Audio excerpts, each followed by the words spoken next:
कियोताका आयानो koji, एक ऐसा anime character जिसको देखते ही सब लोग उसके फैन हो जाते हैं। और हम सभी जानते हैं कि ये कैरेक्टर कितना कमाल का और बैडेस्ट कैरेक्टर है, इसलिए हम सभी इसकी तरह बनना चाहते हैं। तो आइए आज मैं आप लोग को बताता हूँ कि आप लोग आयानो koji की तरह कैसे बन सकते हैं। तो बिना किसी लंबे इंट्रो के आज की वीडियो को शुरू करते हैं। देखिए, इस वीडियो में मैं आप लोग के लिए आयानो koji बनने के कुछ बेसिक पॉइंट्स लाया हूँ, जिनको अगर आप प्रॉपरली फॉलो करेंगे तो आप धीरे धीरे करके आयानो koji की तरह बन सकते हैं। चलिए अब बढ़ते हैं उन बेसिक पॉइंट्स की तरफ। पॉइंट नंबर 1, देखिए अगर आपको आयानो koji की तरह बनना है तो सबसे पहले अपना बिहेवियर चेंज कीजिए।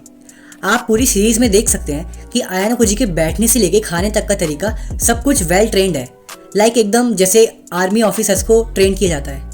अब इसका मतलब ये बिल्कुल नहीं है कि आप जाकर आर्मी या नेवी वालों की ट्रेनिंग लेना शुरू कर दें। मेरे कहने का मतलब ये है कि आप अपना बिहेवियर चेंज कीजिए, जैसा आपका अभी प्रेजेंट में बिहेवियर है उसके मुकाबले। तो अब बात करते हैं बिहेवियर में आता क्या है। बिहेवियर में आता है आपके बात करने का तरीका, आपका नेचर और आपका अपने आप को दूसरों के सामने रिप्रेजेंट करने का तरीका। पॉइंट नंबर 2, अपीयरेंस, एक ऐसी चीज़ जो आपके होने का एहसास दिलाती है। देखिए अगर आपको आयानो koji की तरह बनना है तो आपको अपनी अपीयरेंस पे भी ध्यान देना होगा। आपके बाल कैसे कटे हैं, आपने कैसे कपड़े पहने हैं, आप ग्रूम्ड हो कि नहीं, ये सब चीज़ों पे आपको ध्यान देना शुरू करना होगा ताकि आप आयानो koji की तरह परफेक्टली बन पाओ। इस बात को कोई माने या ना माने, लेकिन आपका पहला इंप्रेशन ही आपका लास्ट इंप्रेशन होता है। तो आप कोशिश कीजिए कि आप हर वक्त इतने अच्छे दिखो कि आपका पहला इंप्रेशन ही आपका लास्ट इंप्रेशन हो हर बार। पॉइंट नंबर 3, या तो अपने आप को सबसे ज़्यादा बेवकूफ़ दिखाओ या तो अपने आप को सबसे ज़्यादा जीनियस दिखाओ लोगों के सामने। देखिए, अगर आप लोगों ने classroom of the elite series देखी है तो आप लोगों को पता होगा कि उसमें आयानो koji अपने आप को एकदम बेवकूफ़ दिखाता है बाकी सब लोगों के सामने, जबकि वो इतना बड़ा मास्टरमाइंड होता है कि वो बिना किसी को बताए पूरी क्लास को कंट्रोल कर रहा होता है। अब वहीं अगर हम बात करें इसी एनीमे की मांगा की, तो उसमें हमें बताया गया है कि आयानो koji व्हाइट रूम का सबसे होनहार स्टूडेंट था। मेरे कहने का मतलब ये है कि आयानो koji ने व्हाइट रूम में अपने आप को एकदम ब्राइटेस्ट स्टूडेंट के तौर पे अपने आप को रिप्रेजेंट किया। और अगर हम वहीं बात करें उसकी हाई स्कूल लाइफ के बारे में, तो आयानो koji ने अपनी हाई स्कूल लाइफ में अपने आप को एकदम बेवकूफ़ के तौर पे रिप्रेजेंट किया बाकियों के सामने। देखिए, मेरे कहने का मतलब ये है कि या तो आप अपने आप को बहुत ही जीनियस दिखाइए या फिर आप अपने आप को बिल्कुल ही बेवकूफ़ दिखाइए बाकियों के सामने। अब इसमें चॉइस आपकी है कि आपको अपने आप को जीनियस दिखाना है या फिर आपको अपने आप को एकदम बेवकूफ़ दिखाना है और अपने आप को एकदम छुपा के रखना है अपने टैलेंट्स को। अब मेरी इस बात को सुन के आप कंफ्यूज ना हो, इसलिए मैं आपको एक सॉल्यूशन देता हूँ। आप अकॉर्डिंग टू सिचुएशन अपने आप को दिखा सकते हैं। जहाँ आपको ज़रूरत है वहाँ पे अपने आप को बहुत ही जीनियस दिखाइए, और जहाँ आपको ज़रूरत नहीं है वहाँ पर अपने आप को एकदम बिल्कुल ही डफर दिखाइए, एकदम बिल्कुल ही बेवकूफ़ दिखाइए, जैसा कि आयानो koji ने किया था।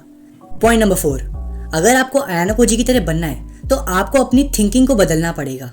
आयानो koji जिस तरीके से ऑब्जर्व करता है, अपने प्लान्स बनाता है और जिस तरीके से सोचता है, इन सब क्वालिटीज़ को भी आपको अपने अंदर लाना पड़ेगा अगर आपको आयानो koji की तरह बनना है तो। अब ये कैसे करें? इसके लिए आपको अपनी मेंटल स्ट्रेंथ और कॉन्शियसनेस को बढ़ाना पड़ेगा। और अब वो कैसे बढ़ाएं? देखिए, इसके लिए आपको संडे को फ्री होकर माइंड गेम्स खेलने हैं। प्ले स्टोर पे आप देख सकते हैं बहुत से माइंड गेम्स, बहुत से ब्रेन गेम्स हैं जिनको आप खेल के अपनी मेंटल स्ट्रेंथ बढ़ा सकते हैं। और आप चाहो तो चेस भी खेल सकते हो और ऐसे गेम्स भी खेल सकते हो जिनसे आपकी मेंटल एबिलिटी बढ़े। वरना तो आप मेडिटेशन भी कर सकते हो। आई नो मेडिटेशन करना काफ़ी मुश्किल है, लेकिन ये अपनी मेंटल एबिलिटी को बढ़ाने के लिए बहुत हद तक काफ़ी बेस्ट तरीका है। और इससे ना सिर्फ आपकी मेंटल एबिलिटी बढ़ेगी बल्कि आपकी कॉन्शियसनेस भी काफ़ी हद तक नेक्स्ट लेवल तक पहुंच जाएगी।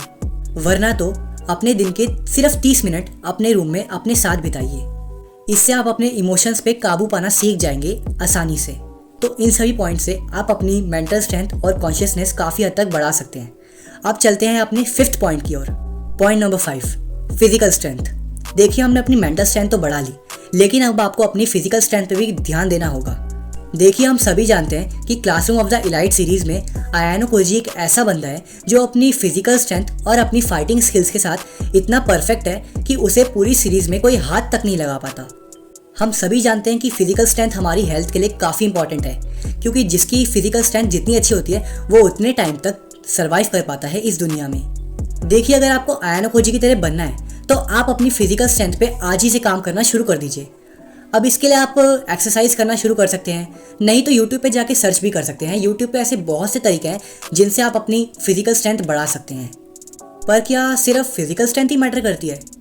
नहीं, आयान ओकोजी की फिजिकल स्ट्रेंथ के साथ आयान ओकोजी की फाइटिंग एबिलिटीज़ भी काफ़ी हद तक इम्प्रूव्ड हो रखी हैं, और इसीलिए आपको भी अपनी फिजिकल स्ट्रेंथ के साथ साथ अपनी फाइटिंग स्किल्स को भी और इम्प्रूव करने की ज़रूरत है। अब हम फाइटिंग स्किल्स को कैसे बढ़ाएं? देखिए, आप इसके लिए कोई भी मार्शल आर्ट सीख सकते हैं। मार्शल आर्ट ना सिर्फ हमारी फाइटिंग एबिलिटीज़ बढ़ाता है, बल्कि हमारी फाइटिंग एबिलिटीज़ के साथ साथ फिजिकल स्ट्रेंथ और हमारी मेंटल स्ट्रेंथ भी काफ़ी हद तक इम्प्रूव करता है। तो गाइस, इस वीडियो में कुछ बेसिक पॉइंट्स थे जिनको फॉलो करके आप आयान ओकोजी की तरह बन सकते हो। अगर आपको ये वीडियो अच्छी लगी हो तो प्लीज़ लाइक कर देना, एंड मेरे चैनल को अगर तुम लोगों ने सब्सक्राइब नहीं किया है तो प्लीज़ सब्सक्राइब कर लो, क्योंकि इसमें तुम्हारा ही प्रॉफिट है। नहीं तो अगर आपको आयान ओकोजी पे और भी वीडियोस चाहिए तो आप मुझे कमेंट सेक्शन में बोल सकते हैं, मैं आप लोगों के लिए और भी वीडियोस ले आऊँगा कियोताका आयान ओकोजी के ऊपर। तो गाइस, आज के लिए सिर्फ इतना ही। मिलता हूँ आपको नेक्स्ट वीडियो में।